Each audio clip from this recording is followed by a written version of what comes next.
주님이 탄생하신 성탄을 앞두고 주의 강림을 기다리는 대림절 둘째 주일을 보내고 있습니다. 예수님의 초림을 기다렸던 시몬, 안나 선지자처럼 오늘 예배드리시는 저와 여러분도 이 세대를 본받지 말고 마음을 새롭게 함으로 주님을 소망하는 삶 되기를 예수님의 이름으로 축복합니다. 아멘.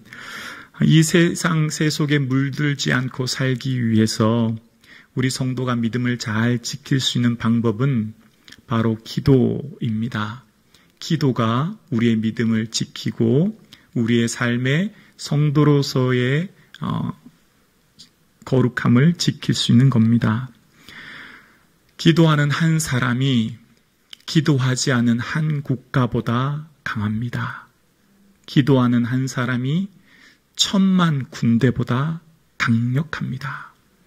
기도하는 한 사람이 가정을 살리고 민족을 살립니다. 기도는 우리 인생의 문제를 여는 열쇠입니다. 그래서 성도는 아침을 여는 열쇠로의 기도, 하루를 닫는 자물쇠로서의 기도의 삶을 살아야 합니다.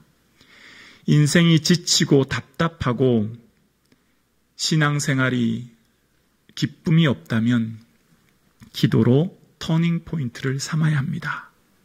주님 앞에 매달려 새로운 은혜를 간구해야 합니다. 10년을 걱정하는 것보다 10분을 기도하는 것이 낫다라고 말씀하신 스펄전 목사님의 말처럼 저는 10분을 기도하는 것이 수억 원을 주는 것보다 얻는 것보다 귀하다. 그 생각이 듭니다. 기도하는 10분이 수천만 원, 아니 수억 원, 아니 그 이상의 가치가 있는 시간임을 저는 믿습니다. 그래서 그 기도는 그 기도하는 시간은 그 어떤 것보다 가장 귀한 시간이 기도의 시간인 줄로 믿습니다. 오늘 예수님께서 기도를 얼마나 중요하게 생각하셨는지를 이제 말씀하시는 구절이 오늘 본문이에요. 그래서 우리 1절 한번 다 함께 우리 침을 한번 삼키시고 우리 힘차게 한번 1절 말씀 읽어보겠습니다. 시작. 예수께서 그들에게 항상 기도하고 낙심하지 말아야 할 것을 비유로 말씀하여. 아멘.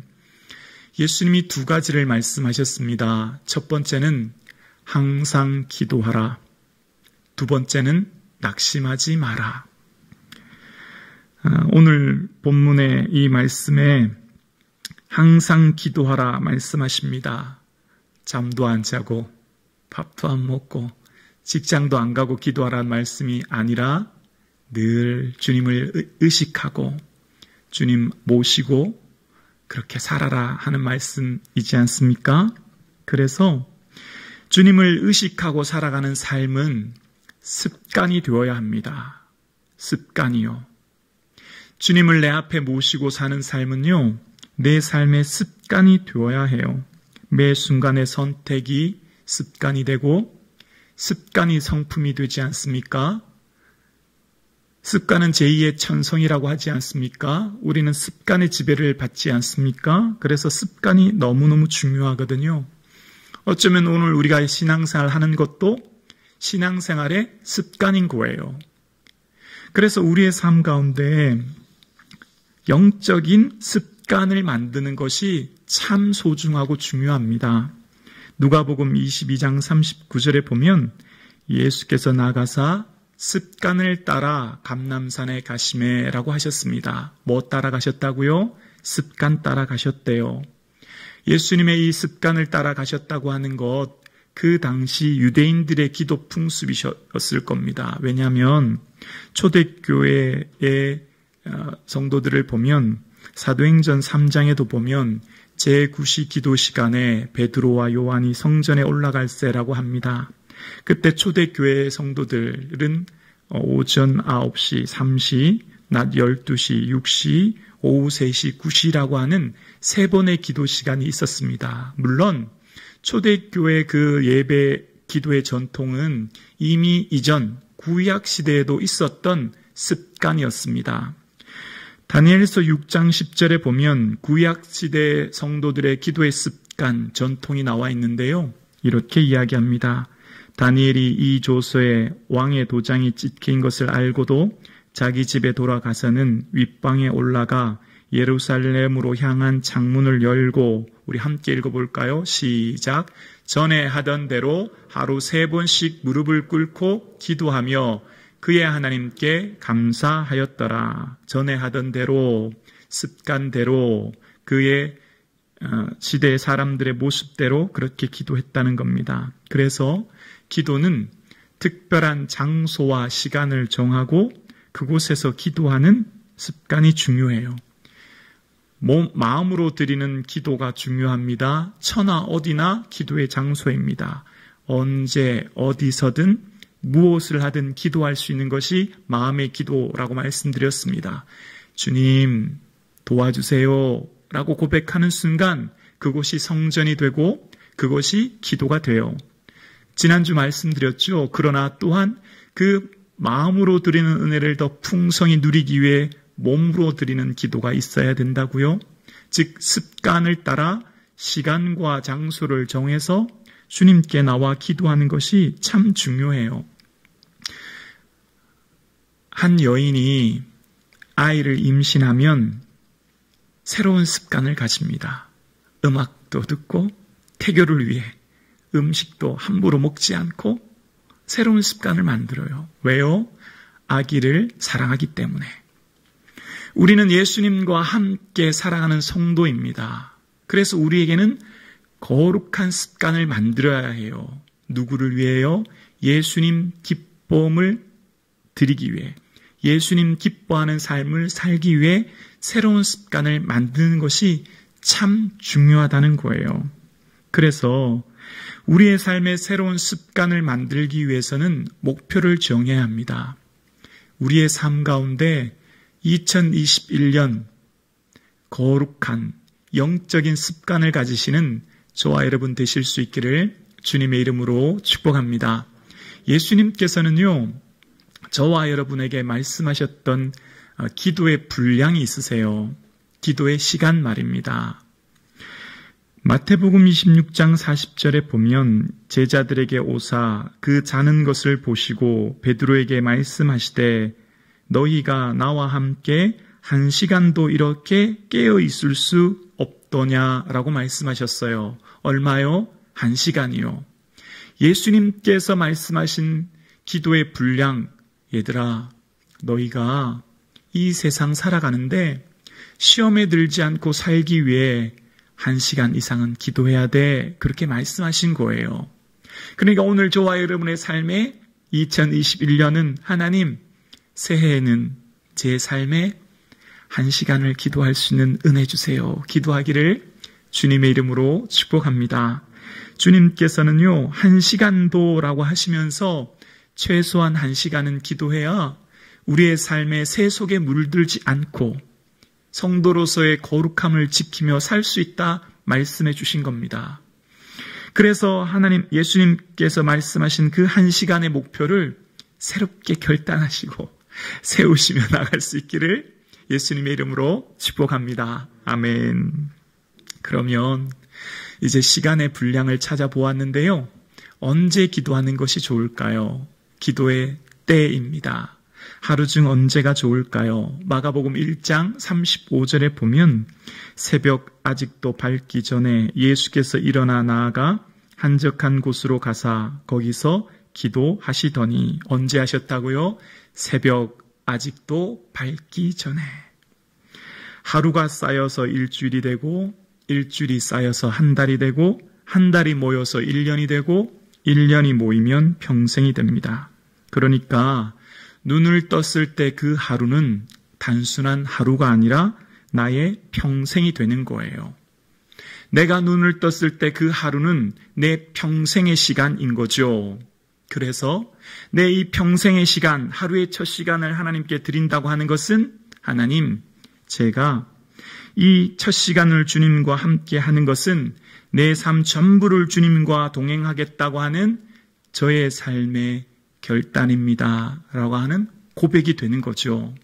주님, 제가 하루의 첫 시간을 주님께 드리는 것은 제 인생 전체를 주님께 드리겠다고 하는 삶의 결단입니다. 그런 고백이 되는 거죠. 그래서 하루의 첫 시간을 주님께 드리는 것이 너무너무 중요합니다. 새벽 기도해라. 이제 그 얘기가 돼서 성도님들 짐이 될까봐 또 말씀을 묵상하면서 이 생각도 했습니다. 얼마나 바쁘실까. 이 설교 들으시는 우리 성도님들 또 늦게 퇴근하시고 바쁜 일상 속에서 얼마나 바쁘실까 생각하면서 또 이렇게 적용을 한번 생각해 보았습니다. 기도의 시간을 정하는 것은 우리의 삶의 방법을 나름대로 찾으면 돼요. 자, 예를 들면 아침에 출근하면 지하철이든 운전을 하고 가든 우리에게는 스마트폰이 있죠. 찬양을 들으면 돼요. 찬양을 들으면서 주님 도와주세요. 기도하면 그 첫 시간도 주님께 드리는 게 되는 거죠. 하나님 앞에 내 삶에 드릴 수 있는 방법을 찾으면 나름대로의 방법이 있는 거죠. 그래서 우리의 삶 가운데 여러분 우리의 삶에 스마트폰이라고 하는 아주 소중한 기기가 있어요. 이것은요 말씀이 얼마나 풍성하고 찬양이 얼마나 풍성한지 몰라요. 이것을 통해 우리가 얼마나 많은 은혜를 누릴 수 있는지 몰라요. 그래서 직장인이라면 새벽을 깨우기 힘들었다면 조금 일찍 일어나 사무실에서 잠깐이라도 먼저 기도하는 것. 내 삶 가운데 직장에서 커피 시간에 잠깐이라도 묵상하며 기도하는 것. 어쨌든 방법을 찾아보자는 거죠. 어쨌든 무슨 수를 써서라도 하나님께 기도하기 위해 나름대로 방법을 찾으면 은혜 주실 줄로 믿습니다. 그래서 새로운 영적인 습관을 만들기 위해서는요, 결단해야 해요. 그냥 어영부영 넘어가면 내 인생 이렇게 그냥 다 지나가 버려요. 그래서 사단은요, 늘 타협하게 해요. 지금은 직장 일이 바쁘니까 피곤하니까 나중에 기도해라. 지금은 아이들 양육한다고 바쁘니까 아이들 다 길러 놓고 기도해라. 그런데 신앙생활은 다음은 없어요. 기도는 다음은 없어요. 예배는 다음은 없어요. 내일이 내 것이 아니기 때문이에요. 우리는 오늘 하루를 주님께 선물로 받은 하나님의 청직이기 때문에 그렇습니다. 그래서 오늘 예배 드리시는 저와 여러분, 신앙의 거룩한 영적인 습관을 가지시는 저와 여러분 되실 수 있기를 예수님의 이름으로 축복합니다. 아멘. 그리고 두 번째, 낙심하지 말라라고 말씀하셨어요. 저는 이 말씀을 묵상하면서 기도 응답의 더딤으로 인하여 낙심하지 말라라고 하는 말씀과 함께 또 이 말씀을 묵상하면서 보면 이 말씀을 더 잘 묵상하기 위해서는 누가복음 17장 20절부터 묵상해야 됩니다. 이 본문이 그렇게 쭉 이어지는 본문이거든요. 왜 이 예수님께서 오늘 이 얘기를 하셨냐라고 하면 바리새인들이 하나님 나라가 어느 때 임합니까? 그 종말에 대해서 묻는 질문으로부터 오늘 본문을 말씀하신 거거든요. 그래서 종말에 대해서 말씀하시면서 예수님이 뭐라고 말씀하셨냐면 노아의 때 된 것 같이 인자의 때도 그러하리라. 그때 사람들이 먹고 마시고 장가들고 시집 가서 홍수가 나서 그들은 다 멸망되었다. 그런 말씀하세요. 그리고 이어서 말씀하시는 두 번째로 롯의 때도 비유를 드십니다. 노아의 때와 롯의 때의 공통점이 뭘까요? 먹고 마시고 장가들인 게 잘못되었다는 걸 말씀하는 게 아니라 노아의 때와 롯의 때 그들이 보지 못하고 잊은 것이 있습니다. 바로 심판이라는 거예요. 그들이 아무리 잘 먹고 마셔도 노아의 방주에 들어가지 못하면 다 헛된 인생이죠. 소돔과 고모라에서 아무리 먹고 마시고 심고 집을 지어도 그곳에서 나오지 않으면 불과 유황에 심판받아요.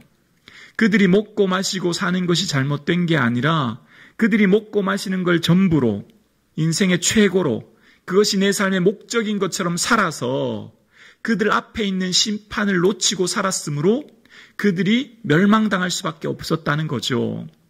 오늘 예배 드리시는 저와 여러분은 우리도 세상 사람들과 함께 먹고 마시고 생활합니다. 그런데 이것이 우리 인생의 목표가 아니죠. 이것이 우리 인생의 전부가 아닙니다. 우리 인생은 뭐가 있습니까? 하나님 나라가 있고요. 예수님 다시 오세요. 그래서 반드시 심판하세요. 그래서 우리의 삶은요, 먹고 마시며 보이는 것이 다가 아님을 알기에 이것이 내 인생의 목적이 아닙니다. 우리의 인생의 목적은 저 영원한 하나님 나라에 있음을 믿고, 그래서 뭐 해야 된다고요? 우리의 믿음을 지켜야 돼요. 우리의 믿음을 지켜야 결국 하나님 앞에 섰을 때 믿음으로 구원받거든요. 믿음 없으면 이 땅에 아무리 많은 것 먹고 마시고 누려도 100년의 인생 헛된 것이거든요. 믿음 없으면 아무리 많은 것 다 소유해도 헛된 인생이거든요. 천하를 얻고도 자기 생명을 얻지 못하면 가장 미련한 사람이거든요. 그래서 뭐 하는 인생이 되어야 한다고요? 믿음을 꼭 붙드는 인생. 설사 내가 더 잘 먹지 못하고 마시지 못하고 입지 못해도 내가 믿음을 꼭 붙드는 인생이 행복한 인생이요, 하나님 찾으시는 사람인 줄로 믿습니다. 우리에게는 심판이 있기 때문이거든요. 우리에게는 이 땅의 삶이 다가 아니라 저 영원한 하나님 나라가 있음을 믿기 때문입니다. 그래서 우리의 믿음을 잘 지켜야 해요. 왜냐하면 세상 사람들이 노아를 얼마나 비웃었을까요? 세상 사람들이 노아와 그 가족들을 보고 얼마나 코웃음 쳤을까요? 너 뭐 하고 있느냐? 너 그렇게 어리석게 살고 있느냐? 세상 사람들이 우리를 볼 때 얼마나 어리석게 보일까요? 예배와 믿음을 지키며 살아가는 우리의 삶 말입니다. 그래서 우리가 세상 사람들과 똑같은 기준으로 살다 보면 나는 신앙생활 하는데 더 많이 누리지 못하네? 나는 더 많이 가지지 못하네? 낙심될 수 있거든요. 나는 예수님 잘 믿고 따르는데 내 삶에 문제와 어려움이 있으면 낙심될 수 있거든요. 그래서 믿음을 잘 지키기 위해 항상 기도하라 말씀하시는 거예요. 기도해야만 우리가 이 세상에 휩쓸려 가지 않고, 기도해야만 우리가 낙심하지 않게 되거든요. 오늘 예배 드리시는 저와 여러분, 세상은 믿음을 대단하다 말하지 않아요. 세상은 돈을, 명예를, 권력을 대단하다 말하지 세상 사람들이 믿음이 있다고 대단하다 할까요? 그렇지 않아요. 오직 주님만 믿음을 귀하게 보십니다. 세상은 믿음을 하찮게 보아요. 그러나 주님은 세상 사람 다 인정해 주지 않아도 믿음의 사람, 기도의 사람을 주님은 인정해 주시는 줄로 믿습니다. 오늘 예배 드리시는 저와 여러분, 세상 무엇보다 소중한, 금보다 더 귀한 믿음 붙드시는 저와 여러분 되실 수 있기를 예수님의 이름으로 축복합니다. 오늘 예수님께서 항상 기도해야 된다, 그리고 낙심하면 안 돼 라고 하시면서 한 비유를 들어서 말씀하시는데요. 오늘 비유의 특징은 매우 개인적인 간청이라는 거예요. 매우 지극히 개인적인 간청 말입니다. 우리는 흔히 이렇게 많이 듣지 않습니까? 기도할 때 먼저 그 나라와 의를 구해야 됩니다. 하나님의 뜻을 구해야 됩니다. 이제 그런 얘기 많이 들었잖아요. 그러면 예수님도 오늘 이 비유를 드실 때 말입니다. 거대 담론을 말씀하시면서 이런 비유를 해야 되지 않을까 싶어요. 한 왕이 있었다. 그 왕이 하나님 앞에 손을 들고 나라의 국가 운영을 향해서 하나님의 뜻이 무엇인지 알려주십시오 라고 기도하는 기도, 혹은 대제사장이 1년에 한 번 언약궤에 들어가서 하나님, 우리 민족을 긍휼히 여겨주시고 이 민족이 나갈 방향을 알려주십시오라고 하는 거대 담론, 큰 기도, 민족의 지도자가 하는 큰 기도의 비유를 드려야 될 텐데, 오늘 기도의 주인공은 왕이나 제사장이 아니에요. 과부입니다. 세상에서 가장 연약한 사람. 그리고 이 과부가 기도하는 것은 하나님의 뜻이 이 땅에 이루어지게 해주십시오. 하나님의 영광이 나를 통해 드러나게 해주십시오. 그런 기도가 아니에요. 지극히 개인의 원한 풀어달라는 거예요. 저는 성도님들의 교적부를 보면서 기도하면 마음이 참 아플 때가 많아요. 기도 응답이 왜 이렇게 더딜까? 그 생각이 들고 마음이 또 힘들어요. 하나님, 기도가 즉시 응답되면 하나님께도 영광이 되고 기도하고 간구한 우리 성도님들도 얼마나 신나고 좋지 않겠습니까? 그런 기도를 드릴 때가 많아요. 그런데 또 기도할 수 있는 힘, 기도 응답이 더디고 내 삶에 그리고 성도님들의 삶에 문제가 그대로 있음에도 불구하고 또 기도할 수 있는 힘은 오늘 본문 누가복음 18장 1절의 말씀입니다. 항상 기도하고 낙심하지 말아라. 늘 새 힘 얻는 말씀이 이 말씀이에요. 응답이 더디고 성도님들과 내 삶에 문제가 그대로 있어도 주님 항상 기도하라 하셨으니 주님 오늘도 기도합니다. 도와주세요. 이 힘, 우리 기도의 원천이 오늘 본문의 말씀이 되어집니다. 오늘 본문의 내용은 불의한 재판장이 등장합니다. 하나님을 두려워하지 않고 사람을 무시해요. 하나님을 두려워하지 않고 사람을 무시한다는 말은 이 당시 황제에게 쓰시던 수식어였어요. 그러니까 이 불의한 재판장은 황제와 같이 보이는 것이 없는 자기가 최고로 생각하는 사람이라는 거죠. 그런 사람 앞에 한 연약한 사람, 과부가 등장합니다. 이때 당시 과부는 생계형 창녀로 전락할 가능성이 많다라고 학자들이 이야기합니다. 왜냐하면 과부를 지켜줄 수 있는 사회보장제도가 없었기 때문에 과부는 사회에서 가장 밑바닥 인생이 될 수밖에 없는 사람이 과부래요. 그런데 오늘 등장하는 여인이 누구였냐면 가장 연약한 과부이고 그 과부가 기도하는 내용 또한 자기의 원한, 그것이 상속의 문제인지 남편의 죽음에 대한 문제인지는 알 수 없으나 아무튼 복수해달라는 내용이에요. 근데 그 내용을 어떻게 했다고요? 3절에 보면 자주 그에게 가서라고 이야기합니다. 찾아갔다는 거예요. 문을 두드렸는지 아니면 그 집 앞에서 나의 원한을 풀어주십시오. 저녁마다 가서 소리쳤는지 물론 알 수는 없지만 아무튼 자주 갔고 아무튼 그 재판장이 들을 수 있는 소리로 큰 소리로 부르짖었다는 거예요. 자주 가서라고 하는 표현이 한 달인지 1년인지는 알 수 없으나 아무튼 끊임없이 찾아갔다는 겁니다. 자신의 삶에 문제를 해결할 수 있는 방법이 재판장이었기 때문이에요.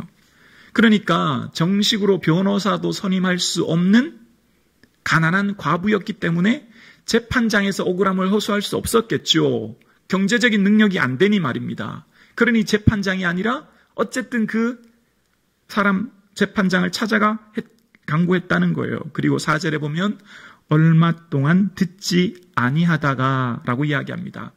귀를 막고 안 들었다는 거예요. 문을 두드리고 소리 지르고 해도 그냥 넘어갔다는 겁니다. 그런데 5절에 이런 내용이 등장합니다. 우리 5절 말씀 함께 고백합니다. 시작. 이 과부가 나를 번거롭게 하니 내가 그 원한을 풀어주리라. 그렇지 않으면 늘 와서 나를 괴롭게 하리라 하였느니라. 아멘. 이 과부가 나를 얼마나 번거롭고 나를 괴롭게 하는지 모르겠다. 여기 괴롭히다라고 하는 원어의 뜻은 눈밑을 가격하다, 눈밑을 때리다는 뜻이 여기 눈밑을. 이것은 왜 이런 단어를 썼냐면 이때 당시 예수님 당시에도 이 그리스식 권투가 있었거든요. 이 얇은 천을 손에 감고 하는 권투 말입니다.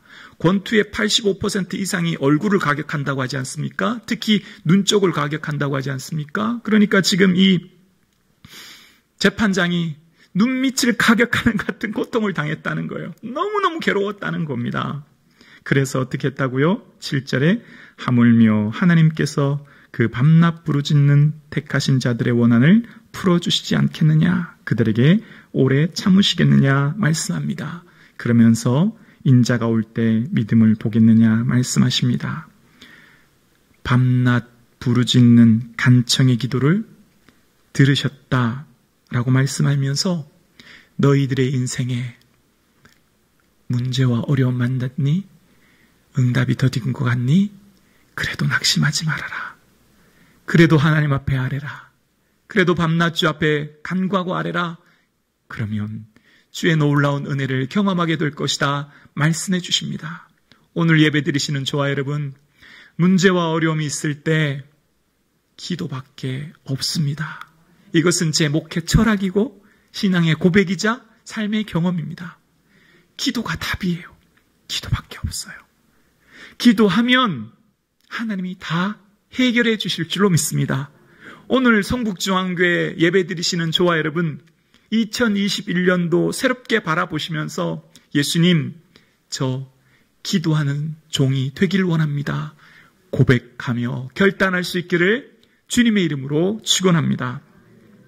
현재 로마 가톨릭 인구는 12억 명이고요. 개신교 인구는 5억 5천만 명이고, 그러나 전 세계 무슬림 인구는 16억 명이고요. 향후 5년 뒤인 2025년에는 무슬림 인구가 21억 명으로 급성장할 것으로 예상합니다.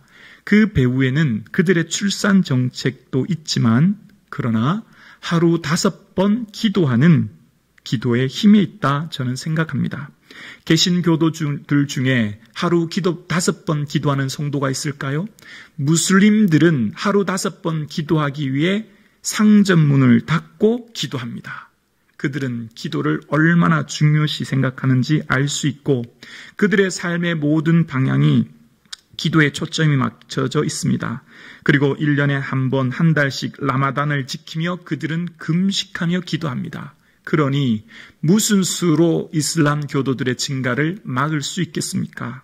그러나 반면 한국교회는 1960년대 연평균 10만 명씩 성장했고, 1970년대에는 20만 명, 1978년 이후 약 100만 명씩 급성장해서 전 세계 10대 교회가 한국에 있을 정도로 세계 인구 대비 가장 많은 선교사를 보내는 나라가 되었습니다. 그러나 90년대 이후 정체기를 맞으면서 오늘날에야 비로소 마이너스 성장을 하고 있는 것을 보게 됩니다.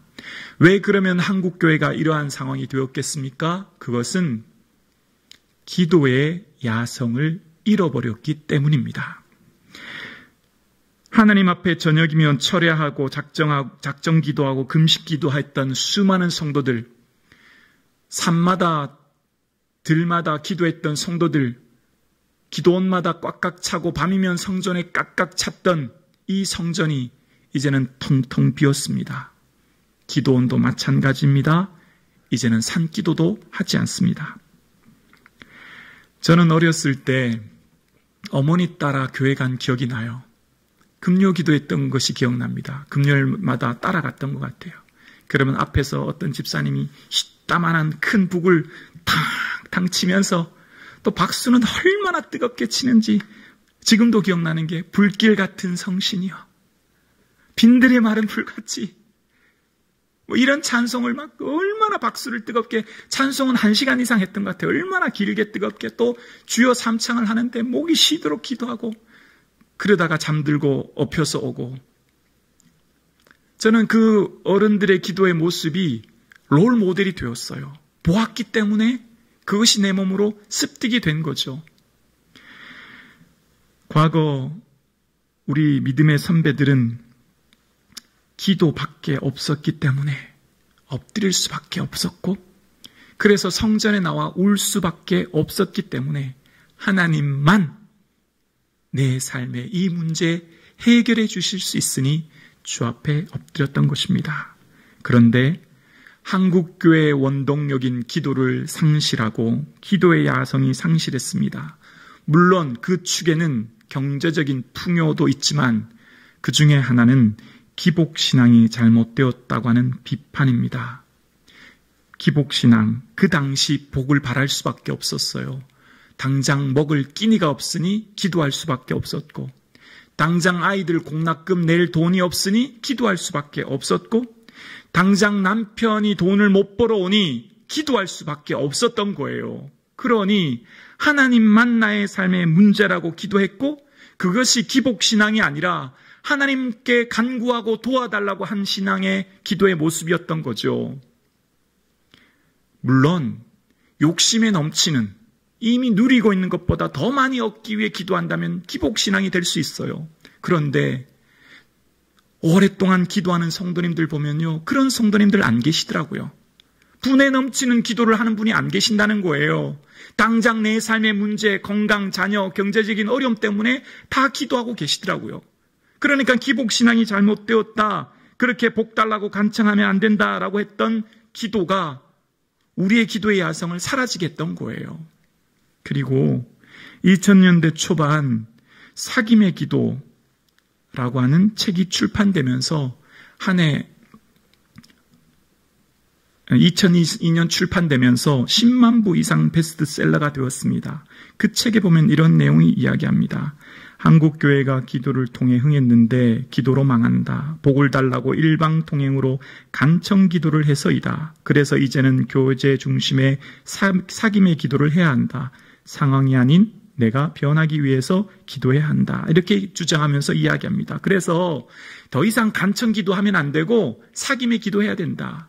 그 상황보다 내가 먼저 바뀌기를 기도해야 된다고 해서 열풍적인 인기를 얻었어요. 그래서 침묵기도나 간상기도가 더 고상해 보이고, 통성기도나 축사기도는 저급해 보이고, 하나님 앞에 금식하고 철야하고 엎드려 간구하는 것들이 그 간청기도가 좀 저급해 보이는 상황이 된 거죠.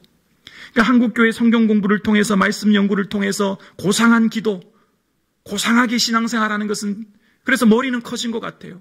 근데 정작 머리는 커졌지만 야성이 사라지고 손과 무릎이 작아졌어요. 과거 60, 70년대 말씀은 좀 알지 못하고 들은 말씀은 작아도 작은 말씀 하나 붙들고 주야장창 붙들고 기도했기 때문에 머리는 작지만 배운 것은 없지만 손발은 컸던 그 시대와 완전히 정반대가 된 거예요. 그래서 저는 이 책을 읽고 저도 큰 감동이 된 거예요. 저도 이 책이 맞다 공감이 되더라고요.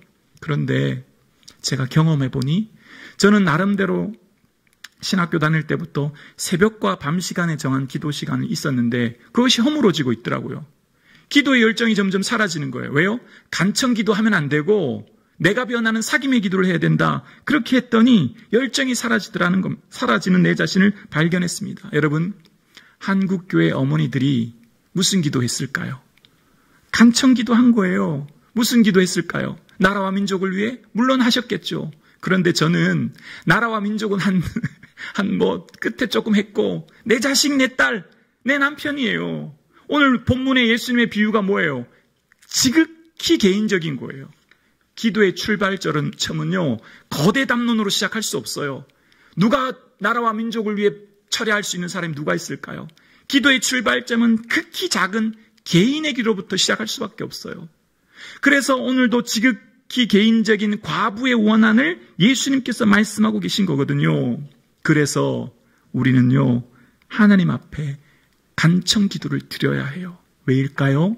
예수님도 간청 기도를 드리셨거든요.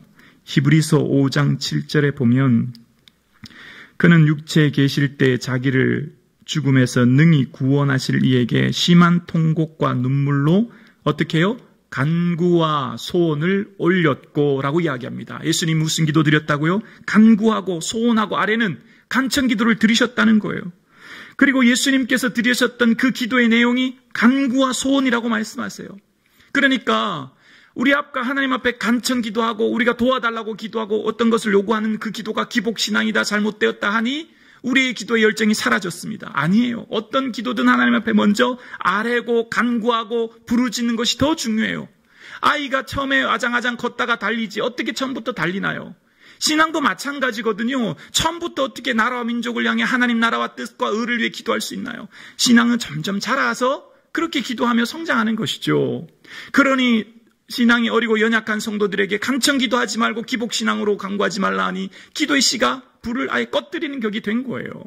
오늘 예배 드리시는 저와 여러분, 어떤 기도든 하나님 앞에 아뢰으시고 간구하시는 저와 여러분 되실 수 있기를 주의 이름으로 축원합니다. 저는 내년을 준비하면서 예수님, 우리 성북중앙교회가 어떻게 예수님도 기쁘게 해드릴까요? 그렇게 기도하면서 성도님들에게 짐을 좀 지우면 안 되겠다. 이게 성도님들이 성북중앙교회를 생각하면 좀 행복하고 성북중앙교회 왔을 때 기쁨을 누리고 그래서 교회를 생각하면 막 머리가 아프고 짐이 되고 그러면 안 되겠다 생각이 든 거예요. 그래서 그냥 혼자 생각에 예배나 기도를 너무 강조하면 안 되겠다 그 생각을 했는데 어느 날 새벽에 기도하는데 깜짝 놀랐어요. 기도하고 예배를 강조하지 않으면 더 기쁠까? 그 마음이 든 거예요. 여러분, 기도를 강조하지 않고 예배를 강조하지 않으면 더 행복할까요? 더 평안과 쉼을 얻을까요? 아니더라고요. 성도는 기도를 통해 쉼과 평안을 얻는 줄로 믿습니다. 그래서 교회는요, 기도를 강조해야 돼요. 그래서 목사는요, 기도와 예배를 강조할 수밖에 없어요. 왜요? 예수님 안에 참된 쉼과 안식을 누리기 때문인 줄로 믿습니다. 예수님 안에 참된 행복을 누리는 줄로 믿습니다. 그러므로 기도에 목숨을 걸어야 합니다. 예배에 목숨을 걸어야 합니다. 기도가 내 삶의 전부라고 생각하는 삶을 살아내야 합니다. 주님은 오늘도 기도하는 한 사람을 찾고 계십니다. 기도드리겠습니다.